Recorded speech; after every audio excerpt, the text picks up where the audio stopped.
Senão meu celular tá soltando. Já botou pra... Já, só deixa eu confirmar que tá gravando, pra gente não perder a passada.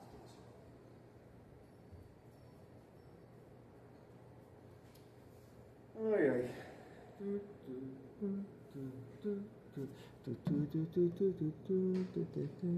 Tá gravando. Corridão é dia 10 de maio de 2025. Hã? É 10 de maio de 2025, sábado. Só para... Estamos com a Vanise aqui. Para registrar.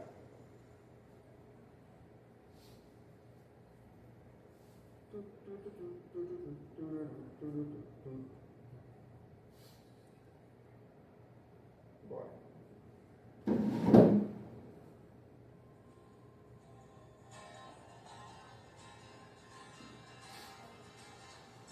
A entrada do público está autorizada. Oi, Vanise. Tudo bem? Tudo bom? Fica aqui.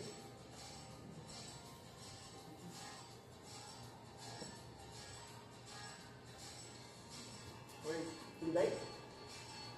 Tem lugar aqui, ó.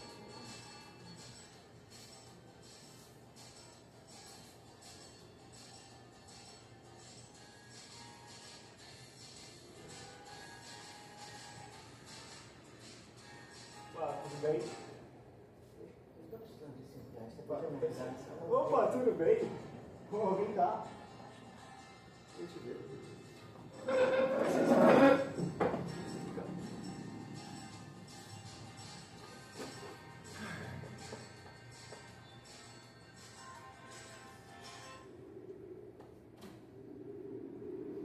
Boa noite, pessoal.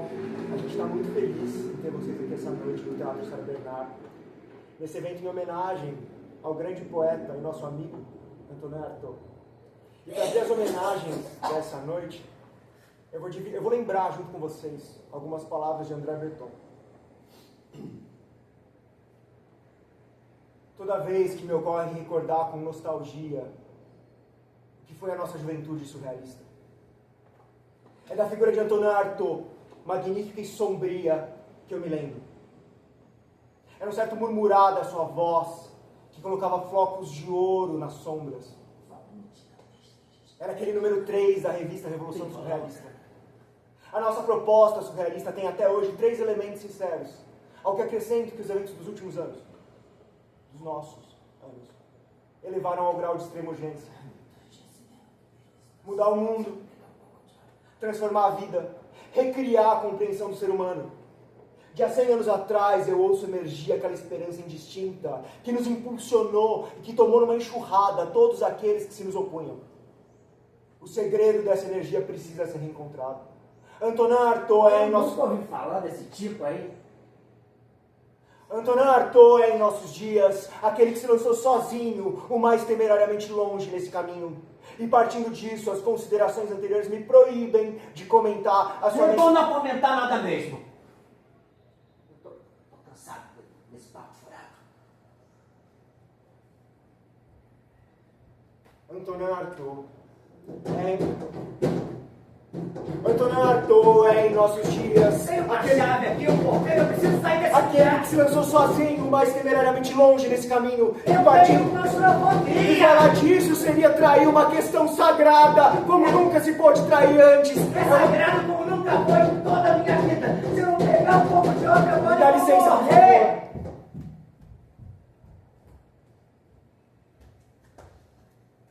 Quem sou eu? Quem sou eu? Eu sou Antônio Artaud. Não, para. Eu sou Leonardo Karasek. Sou ator, sou criador. E para sobreviver também funcionário público. Porque teatro não dá dinheiro, né? Você sabe. Só tiro. Eu sou Antônio Artaud, protagonista dessa peça. Exímio teatrólogo francês. Um dos ícones mundiais da arte até hoje, que revolucionou o teatro. Sou alguém abandonado no manicômio.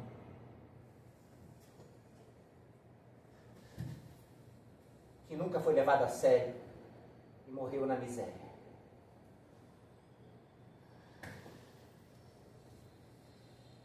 Eu sou a pessoa sentada na fileira 2. Quem é você mesmo, hein? Eu? Vanessa. Como é que você lida com tanta miséria? A do mundo e a sua, né? Eu sou a dona Naucas, que ressuscitou do corpo de Arthur no asilo de Vilevra.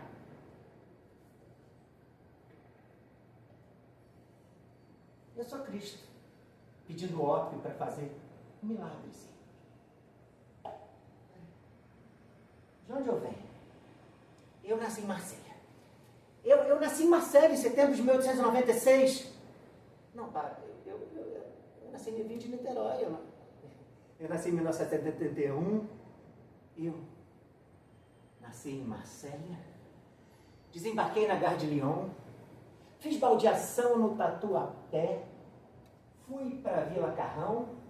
Pedi ajuda no Capes Itapeva. E estou aqui. Mais simples do que isso. Eu só vim da Santa Cecília, onde eu moro. Peguei a Alameda Nótima. Entrei, abri as portas da Funarte. E entrei no teatro. Estou aqui. Peraí. Que dia é hoje? Que dia é hoje? Eu nasci em setembro, nasci em 4 de setembro de 1896. Não, eu nasci em 10 de maio de 2025. Eu nasci aqui e nasci hoje.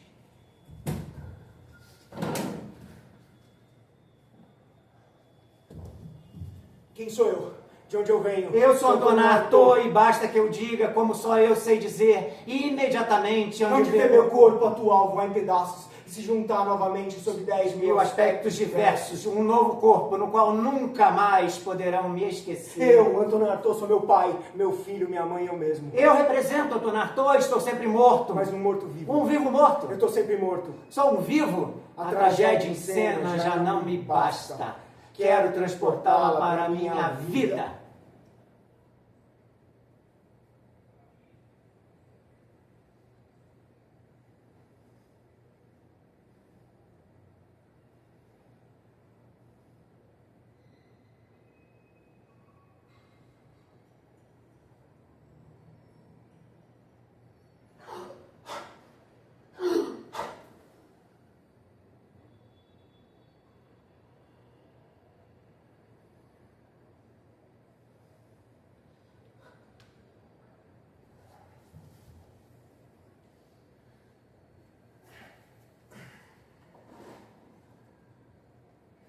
Senhor, eu lamento não poder publicar seus poemas, mas é um prazer conhecer o seu autor. Por favor. Correndo o risco de lhe importunar, permita-me retornar à questão da admissibilidade dos meus poemas. Eu sou um homem que sofre muito do espírito. Quando eu posso captar uma forma, mesmo que imperfeita, eu a fixo. Eu consinto com a imperfeição, com medo de que seja isso ou a morte. Trata-se de nada mais ou nada menos de saber se eu tenho ou não o direito de continuar a pensar em verso ou em prosa. Eu fico muito tocado por ser escolhido como seu confidente. Sobre a questão dos seus poemas, eu havia lhe dito desde o primeiro instante. Há neles uma estranheza e um mau jeito que me impedem nesse momento de publicar eles. Mas eles me parecem corresponder a uma busca. E eu tenho certeza que através dela o senhor chegará a escrever poemas perfeitamente harmoniosos e coerentes. Sua resposta me fere. Eu me apresento ao senhor como um caso mental. Uma verdadeira anomalia psíquica. E o senhor me vem com julgamentos literários. E é o senhor que me expus. Por causa da sua sensibilidade extrema. Por causa da penetração quase doentia do seu espírito. Me perdoa, eu não... Essa dispersão dos meus poemas, esses vícios de forma, essa diminuição constante do pensamento, é preciso atribuí-los não a uma falta de desenvolvimento intelectual, mas a um colapso central da alma. Uma espécie de erosão ao mesmo tempo essencial e fugaz do pensamento. Sobre isso, eu gostaria de dizer somente o necessário e que o senhor acreditasse em mim. Eu sou um homem que sofre muito do espírito. Sobre isso eu tenho direito de falar. Eu lhe apresento para terminar a última produção do meu espírito. Senhor Jogarato, o senhor mesmo, do ponto de vista absoluto, se é melhor escrever isso ou não escrever nada. O pequeno poeta celeste abre as cortinas do seu coração. Os céus se entrechocam. O esquecimento desenraiza a sinfonia. Eu mereço ao menos uma resposta. Me devolva todos os poemas e manuscritos que enviei. Eu sou um espírito não formado, eu sou um imbecil, você pensa de mim. Pense de mim, o senhor bem entender. Me perdoa. Eu errei em querer lhe tranquilizar a todo custo, mas eis aqui o que me toca. A sua precisão quase extraordinária quando o senhor fala da sua angústia e a, no mínimo, informalidade dos seus poemas. Seria preciso acreditar que esse sofrimento lhe dá certa força que lhe falta quando o senhor nos coloca em questão.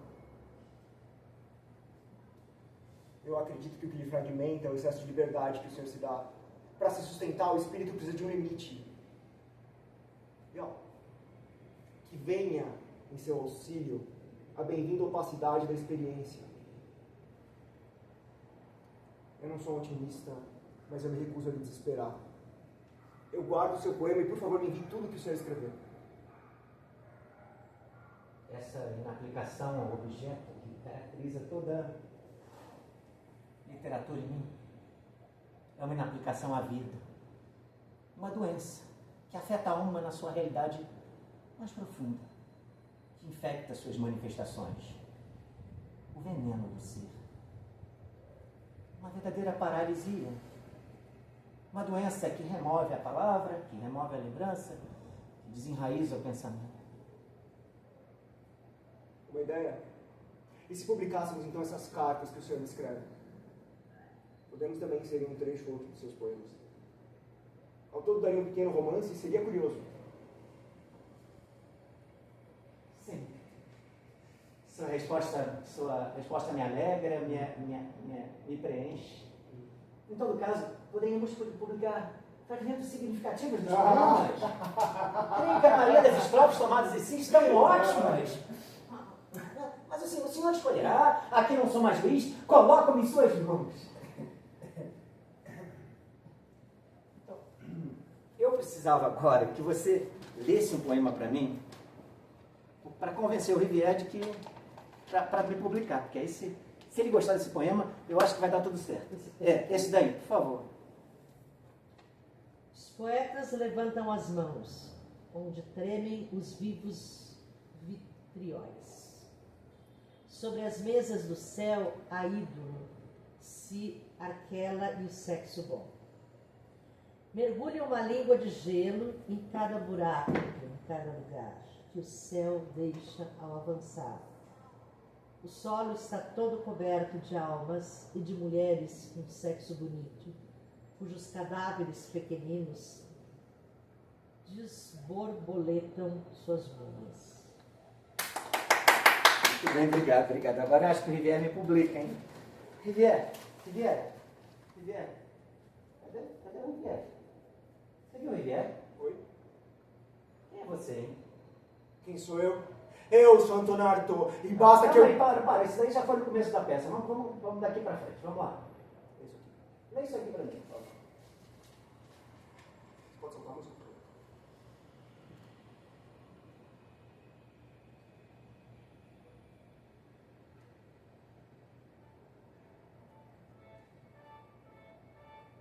Carta ao senhor legislador.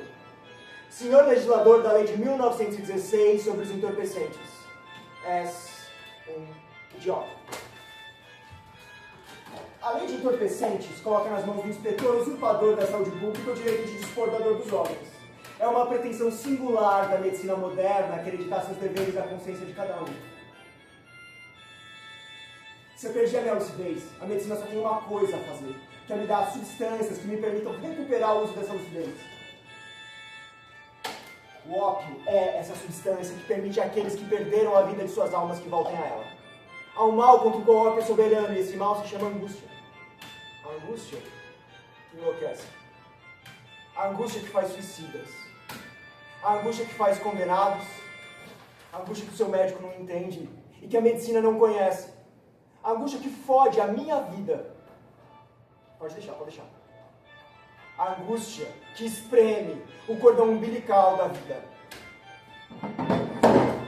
Toda a ciência arriscada dos homens não é superior ao conhecimento que eu tenho da minha dor. Eu espero que a sua lei recaia sobre o seu pai, sobre a sua mãe, sobre os seus filhos e sobre toda a sua família. E agora, engula a sua lei.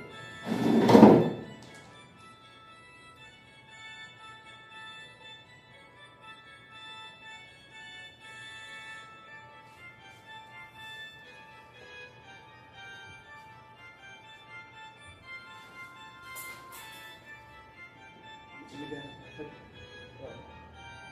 Deixa eu tirar.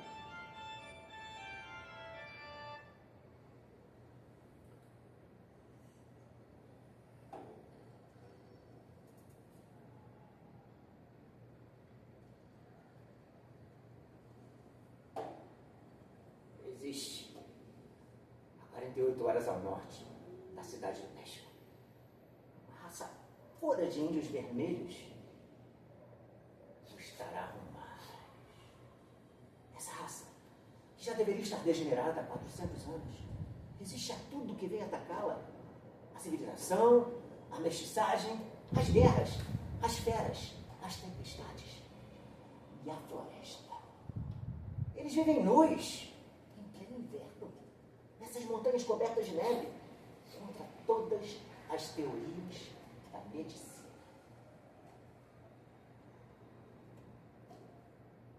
Eu tomei peiote nas montanhas do México e tinha provisões que me permitiam ficar 2 ou 3 dias como estar arrumados. Foi então que eu vivi os 3 dias mais felizes da minha vida. Eu tinha deixado de me preocupar, de procurar razão para a minha existência. E não precisava mais carregar o meu corpo. Eu entendi então que eu inventava a minha vida, e essa era a minha razão de ser. Que eu me entediava quando não tinha mais imaginação, e o peiote me restituía essa imaginação.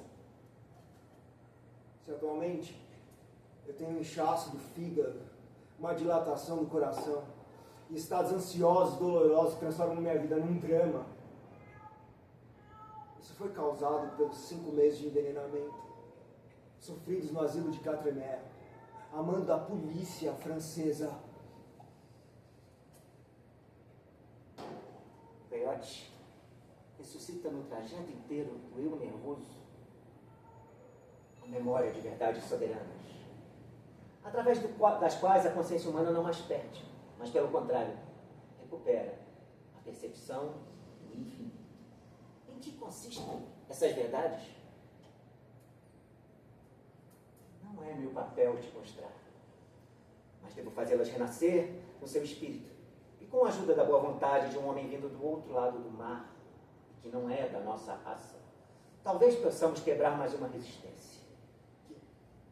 E eu desejo muito quebrar essa resistência, porque nós, europeus, não conhecemos mais o sentimento do sagrado, e esse é todo o nosso infortúnio, porque lá o homem não respeita mais nada. O espírito do homem está farto de Deus porque ele está doente. É nosso papel devolver-lhe a fome dele. E como posso despertar essa fome no meu próprio corpo? Como sabem, o antídoto para o veneno é o ópio. E no intuito de me manter envenenado, que a polícia francesa mantém meu internamento. Mas para a polícia francesa, o ópio é só um código, o veneno é só um coadjuvante. Porque ela tem outras formas de lidar com todos os rebeldes hoje em dia. Porque ela está a serviço total do anticristo. Não sou eu de forma alguma que sou esse corpo. Onde eu sou e aquilo que sou, quem me diz e me dita é segure. Nunca eu, como europeu, aceitaria pensar que a emoção que me afetou, que a ideia estranha que acabei de ter não é minha, que outro viveu tudo aquilo no meu próprio corpo. Eu me acharia louco, ou pensariam que me tornaram alienado. Todo um homem, um velho reflexo de Deus, através do qual nós ainda podemos contemplar a imagem dessa força de infinito, que um dia nos lançou em uma alma, e essa alma em um corpo. E o peiote nos conduziu à imagem dessa força, porque Siguri nos chama de volta para si. Onde eu sou e aquilo que sou, quem me diz e me dita é Siguri. E tu mentes. E tu desobedeces. O que eu sinto de verdade, tu nunca queres sentir. E o que me propões, o que eu sinto de verdade, tu nunca queres sentir. E tu me dás sensações contrárias. Tu não queres nada do que eu quero. E o que me propões, a maior parte do tempo, é o mal. Esse veneno se chama esperma. E ele é obtido por cenas de masturbação ritual das massas contra todos aqueles que se opõem ao reino muito próximo do anticristo. E no intuito de me manter vulnerável, é que os demônios mantêm meu internamento. Toda a sexualidade e todo o erotismo são um pecado contra Jesus Cristo. E me mantendo aqui, eles me mantêm vulnerável às manobras eróticas dos demônios. Tu só foste para mim uma prova transitória, um fardo. Um dia eu te mandarei embora, quando o próprio Siguri será livre. Mas não haverás de ir embora por inteiro.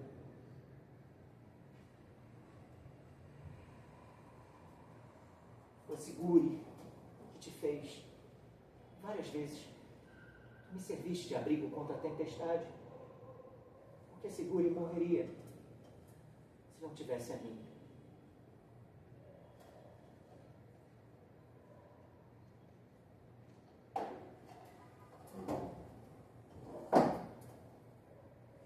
Minha querida Anne, meu querido Tomás, se alguém vier a rir da guerra em 21 e perguntar se eu sou casado, claro, responda não.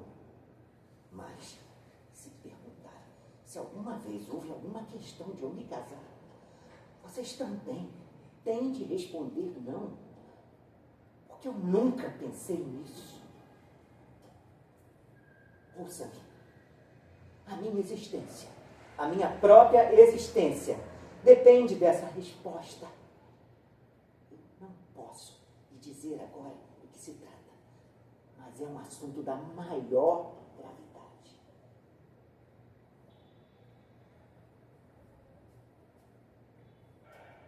A verdade é que nesse mundo existem imensos mistérios, que o mundo não é o que todos gostariam que fosse. Especialmente não é, como é visto por aqueles que acreditam que podem ver. Minha querida Anne, meu querido Tomás, a verdade é que eu entrei nos mistérios do mundo através do bastão de Jesus Cristo, que meu amigo René Tomás me deu. Porque o bastão que eu carrego é o de Jesus Cristo. E vocês dois, que sabem muito bem que eu não estou louco, vão acreditar em mim quando eu digo que Jesus Cristo está falando comigo todos os dias, está me revelando tudo o que vai acontecer, está me dando ordens para fazer o que eu vou fazer.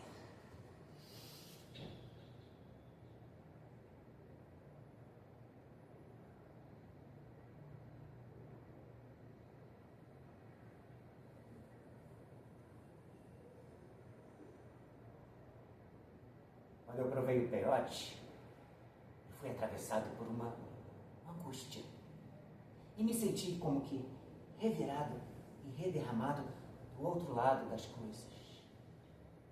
Não entendi mais o mundo que acabei de deixar. Está aqui agora. Não.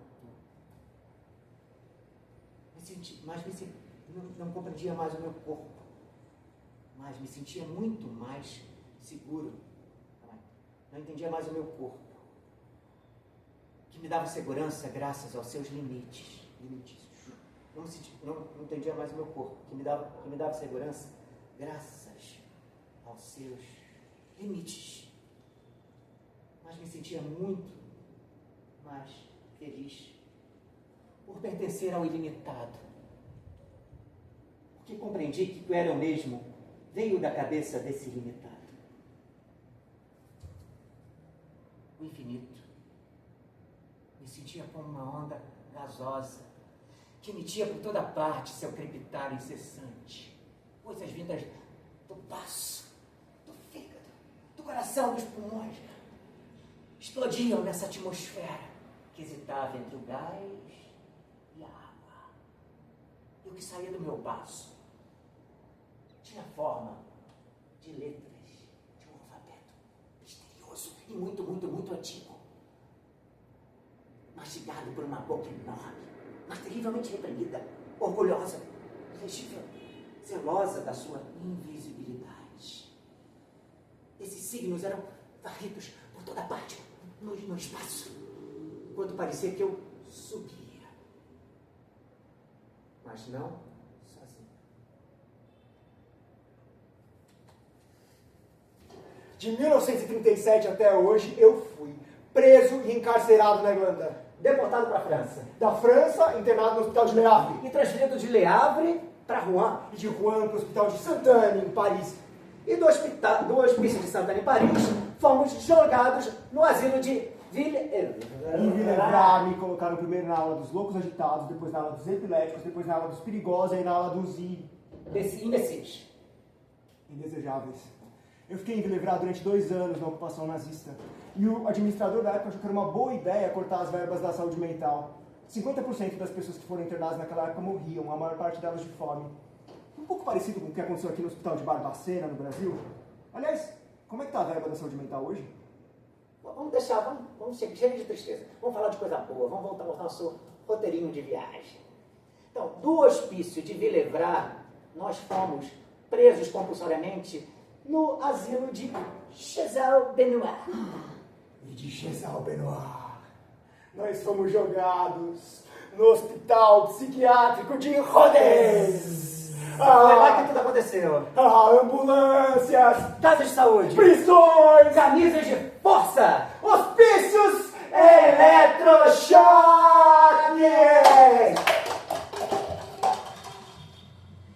A magia do eletrochoque coloca a pessoa no setor de morte de quem está deixando a vida. As pessoas no eletrochoque são degradadas. Não coloquem pessoas no eletrochoque. Nada é motivo para me fazer passar por louco, a fim de me fazer perder a memória medular da minha energia.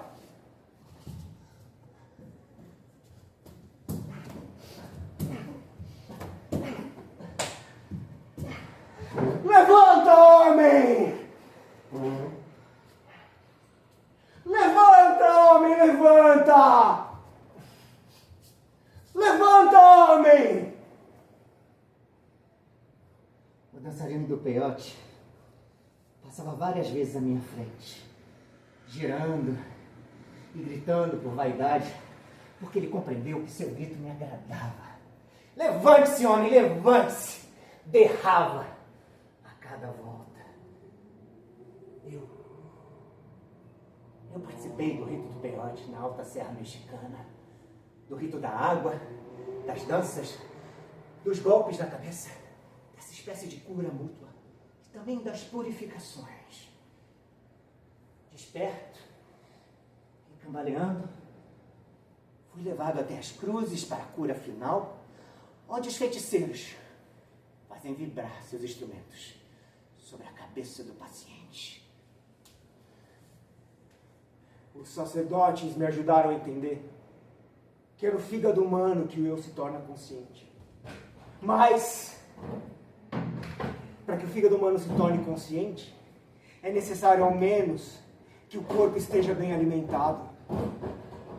E ninguém pode culpar um homem internado há 5 anos num asilo de alienados e que não se levanta da mesa sem uma impressão de fome, porque a comida falta. O pão é muito pouco. Sobretudo, não me façam mais passar por eletrochoques. Chega!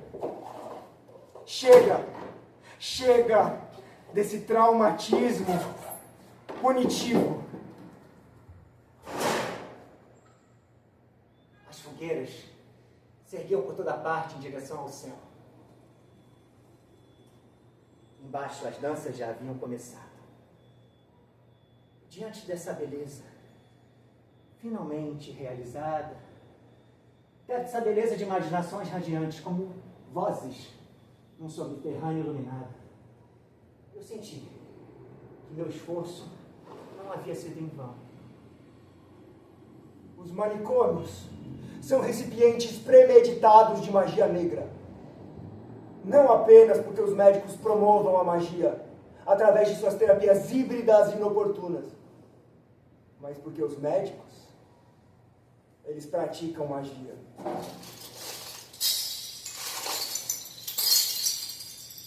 Lá em cima, nas vertentes de enorme montanha, que desciam por etapas até a aldeia, um círculo de terra havia sido desenhado. E as mulheres, de joelhos, em frente de suas tigelas de pedra, já trituravam peiote. Nessa espécie de brutalidade escrupulosa.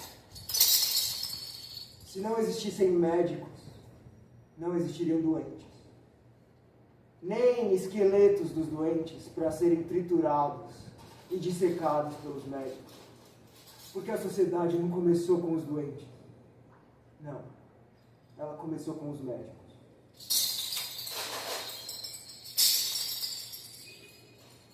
Os sacerdotes começaram a pisar o círculo de terra. Eles o fizeram cuidadosamente, em todos os sentidos. E acenderam no meio do círculo uma fogueira, que o vento aspirou para cima em redemoinho. É quase impossível ser ao mesmo tempo um médico e uma pessoa honesta.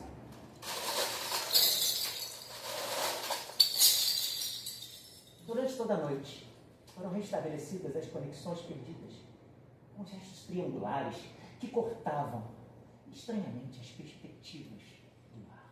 Num manicômio, os vivos vivem dos mortos. E é preciso que a morte também viva. E nada como um manicômio para incubar carinhosamente a morte. Entre os 2 sóis, 12 tempos, 12 fases. E a caminhada circular de tudo que se agita em volta da fogueira. Dentro dos limites sagrados do círculo. O dançarino, os raladores, os feiticeiros. Essa terapêutica da morte lenta começou há cerca de 4.000 anos antes de Cristo. E a medicina moderna, cúmplice da mais sinistra magia negra, aplica em seus pacientes os tratamentos do eletrochoque da insulina. Mas quem garante que esses doentes vão ser tratados por homens realmente vivos?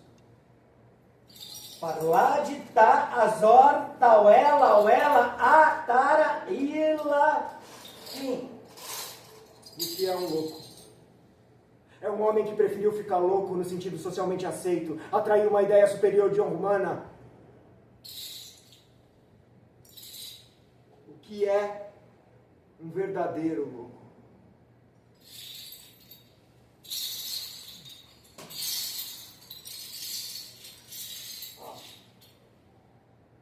Eu quero me queixar por ter encontrado nos eletrochoques mortos que eu preferia não ter visto.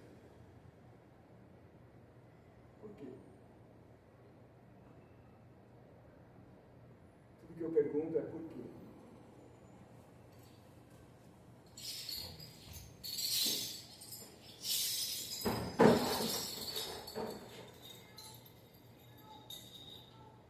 Meu médico e amigo, meu médico e amigo, Gaston Ferdier. sua oferta de acolher-me em sua casa, tratar diretamente de mim, algo além do que o desejo de fazer justiça a um homem internado injustamente, já que nenhum dos médicos que trataram do meu caso reconheceram-me como alienado. Há nesse ímpeto de simpatia, doutor, há uma inspiração que vem do alto. Quero dizer, que vem de Deus. Poxa! Ele quer participar. Vou começar de novo. Até, aliás, tem que pegar, vamos aproveitar e pegar o negócio do ritual, porque eu não peguei. Aí a gente... Tá bom. Desculpa, gente, pausa. Só um minuto que eu esqueci o negócio do final.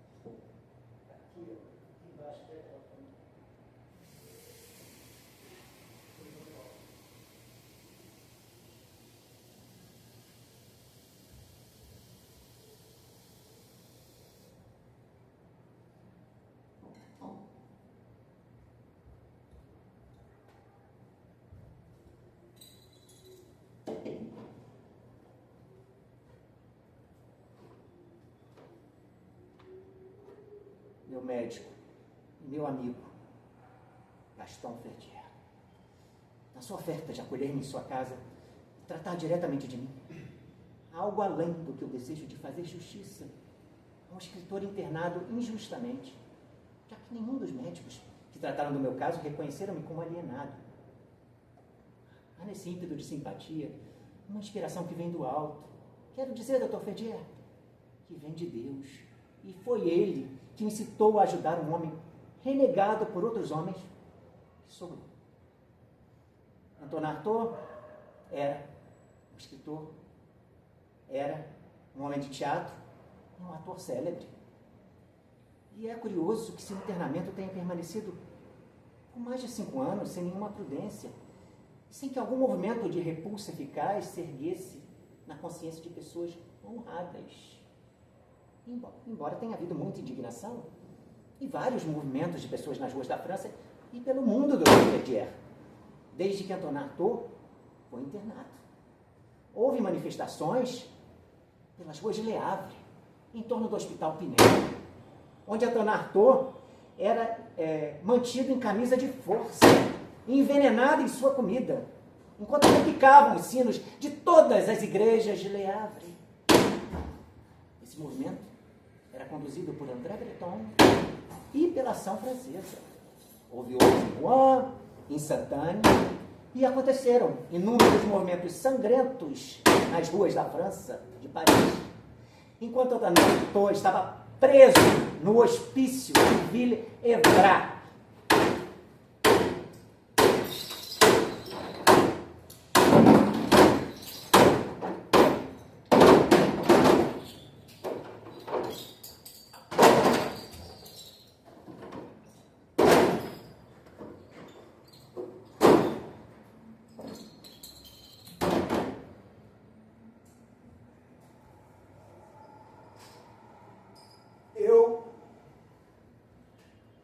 Eu não vou fazer uma conferência elegante. Eu não vou fazer uma conferência. O que eu preciso é que ouçam. Que me ouçam.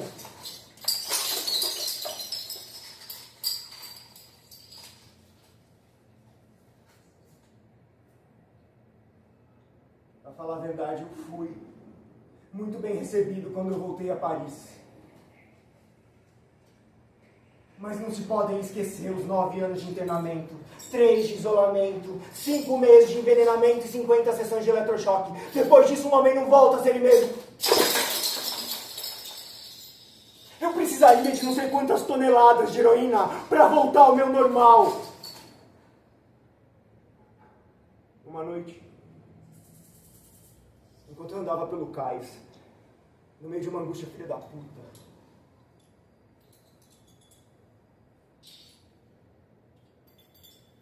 vocês todos se levantaram contra mim. Mais alto do que os prédios, do que os arranha-céus, mais alto do que a Via Láctea. E vocês precisam dominar isso, vai embora! Não tem nada para você na realidade. Porque a realidade é isso e isso. E não o que você é. Você quer falar, então fala no canto. Mas não se atreva a falar de pátria, capital, igreja, Palestina.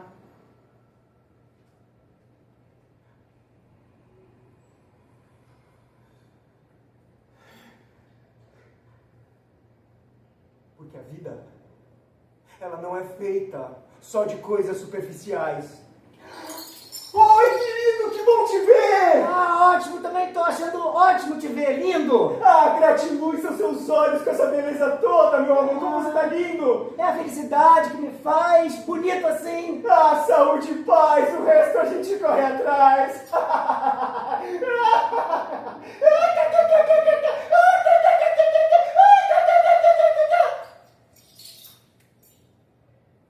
A consciência, ela é muito maior e mais ampla do que os olhos conseguem ver e entender. O corpo é uma multidão enlouquecida. É uma espécie de caixa sem fundo, que nunca para de revelar o que tem, porque dentro dele tem toda a realidade. Isso significa que cada pessoa é muito maior e muito mais vasta do que ela consegue ver ou entender.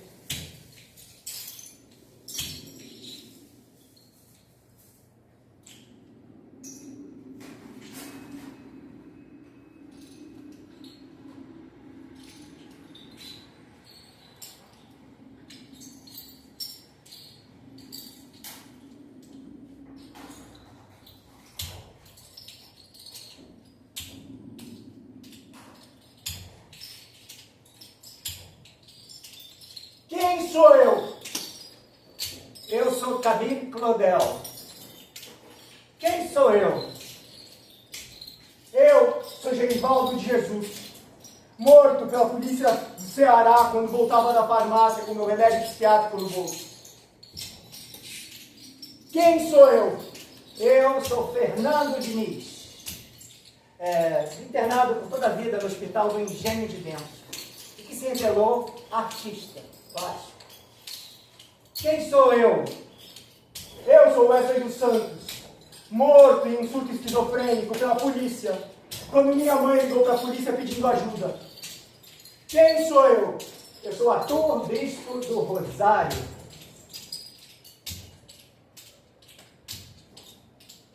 Quem sou eu? Quem sou eu? Quem sou eu? Antonato morreu. Antonato morreu e seu corpo foi embalsamado e colocado num caixão barato. Antonato morreu e seu corpo foi embalsamado e colocado no caixão barato. Seus amigos fizeram uma vaquinha para o enterro e levaram seu corpo numa carruagem para um cemitério perto de Paris. A cor da floresta por que eles passaram parecia até a cor dos campos de trigo de Van Gogh. Um de seus amigos olhou para cima e seu olho se fixou na nuca do cocheiro, que, com aquele olhar, percebeu que estava sendo olhado como uma mulher que percebe esse olhar. Ele virou de perfil. Não é que o perfil dele parecia com o perfil de Antonato? Que ironia, né? Antonato conduzindo o seu próprio ritual de morte.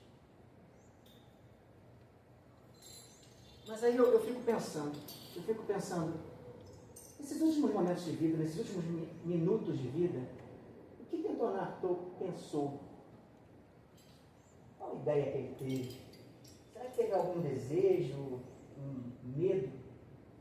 Tudo que eu consigo pensar é que ele sonhou muito com a serra mexicana, o lugar dos índios Tarahumaras, onde eu vivi os 3 dias mais felizes da minha vida. Lém, é o Lém, Lém, Lém, Lém, Lém. A dança do peiote está no ralador. Essa madeira encharcada de tempo que tomou proveito dos sais secretos da terra. E essa vareta tensa e curvada que repousa a ação curativa desse pique, tão complexo, tão recuado que tem que ser perseguido como um bicho na floresta. Lém, vai ter pipoca aí, tá? Deixa o pote com ela, Léo. Você não faz só pipoca, você faz o pote.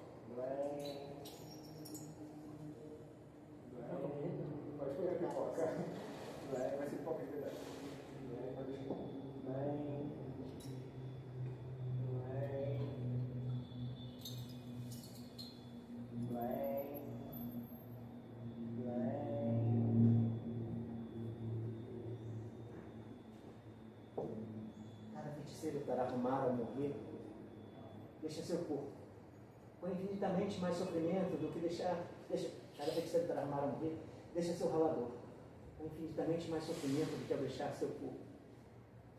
Seu ralador é levar seus descendentes, seus familiares levam o ralador e o enterram num local sagrado da floresta. Lém. Lém. Lém. Lém. Lém. Lém.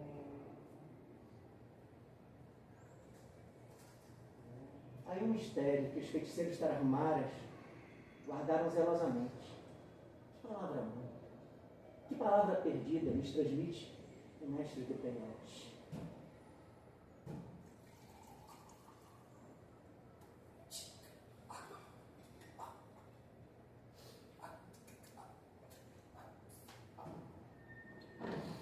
O que foi que arrancaram da floresta?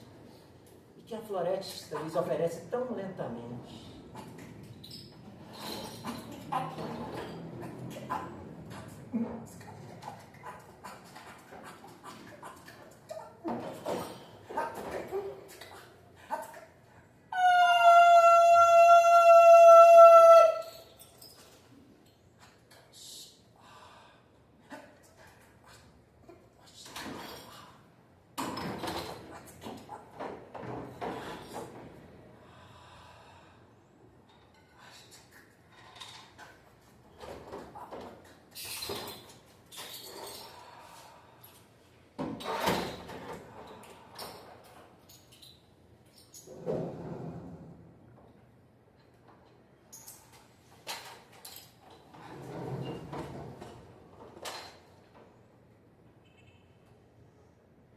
Deixou-me deitado aos pés da enorme vila, onde os três feiticeiros se sentavam, deitado embaixo, para que o rito caia sobre mim, para que o fogo, o canto, os gritos, as danças e a própria noite, como uma abóbada animada, humana, girem vivos acima de mim. Mas acima de tudo, além de tudo, existe a impressão de que por trás de tudo aquilo, mais que tudo aquilo, e além, alguma coisa se esconde em mim. O principal.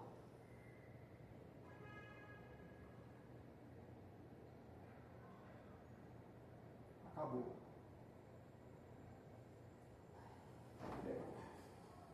Acabou? Quando eu falar acabou, vai ter um blackout. Sim. Bem claro, acabou. Eu gosto disso. Deixa eu fazer xixi e Vai lá. a gente conversa.